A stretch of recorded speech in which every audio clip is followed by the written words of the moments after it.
What's up mga ka-wild? Kumusta po kayo? Ako po si Jazz. Ang mapanood nyo po ngayon ay example ng rejected editing ng Wildlife PH. Bali ako po yung nag-i-edit ng mga videos namin at bago yun may upload ay pinapanood namin yung lahat ng mga kapatid. At pagka hindi nila nagustuhan, reject, kailangan ko mag-edit ng bago.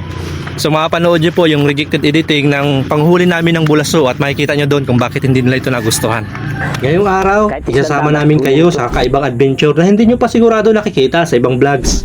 Ang panguhuli ng bulaso. Hindi ito ordinaryong araw sa farm o sa bahay lang. Dahil maaga pa lang, bago pa sumikat ng todo ang araw, nasa putikan na kami ng lipaan. Yes, tama ang narinig nyo, sa putikan. Pero teka, hindi basta-basta ang panguhuli ng bulaso.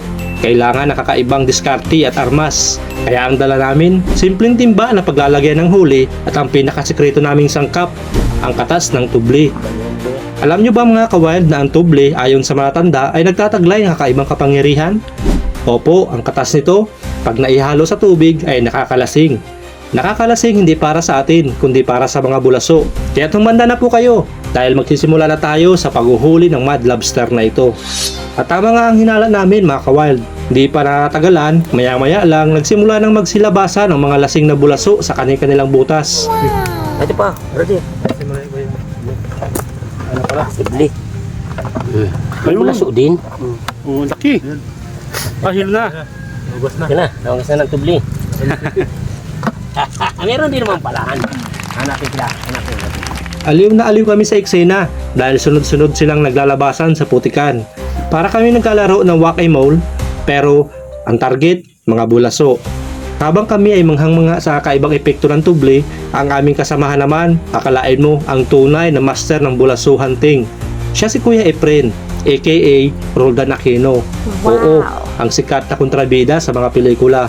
Sino ba naman ang mag-aakala ng isang veteranong aktor sa big screen na sanay sa mga barilan at sagupaan ay napakagaling pala sa panguhuli ng bulaso. Taba ang ano nito. Laman kahit ano.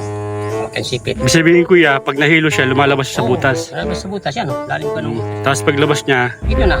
Tinatapot ko na siya. Siya ang namumuno sa operasyon, ang tagapagmana ng tubli technique. Kitang-kita mo ang husay niya sa bawat galaw.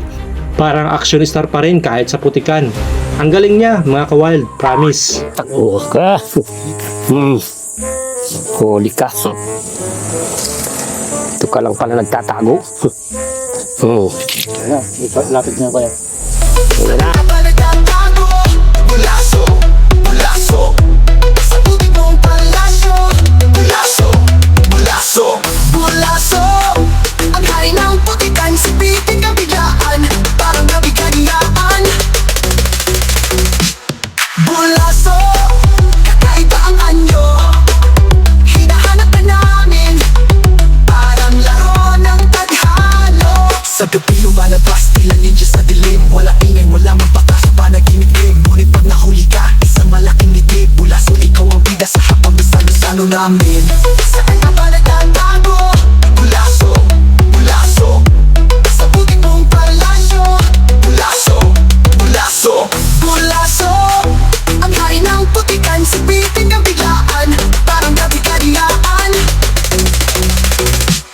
Bulaso, kakaiba ang anyo, hinahanap na namin, parang laro ng tadhalo. kawal. Makaweld, sa inyo Sipit. ang biyayang nakuha natin na sinasabi natin Yan. pambihirang. Ano pambihira to? Dikit to. Ito may ikon ba ko? Maski Talaga magplato ang na lang sipit niya, kayo. oh. Maski magplato kayo. Nato na sipit guys sa limasan. Masarap siya mga Pero kawal. ang katawan niya ay Lasa siyang ano. sa aluhipan. Oo. Sipit pa lang malaman na. Ako ng sarap. Yun, dapat pala may pag... Tinan mo ito. Ha? Ang katawan niya parang alupihan. Ang ulo niya ay sa hipon. Ang sipit niya ay sa alimasag. Di ba? Yan. Yan. Kita ninyo mga kawain. Siya na yan. Ang bulaso na sinasabi. Oy! Pambira itong ulin kasi nangingilan sa lupa. Hanggang dyan na lang po yung video. Once again, ako po si Jazz, Wildlife PHer. Maraming salamat. Peace.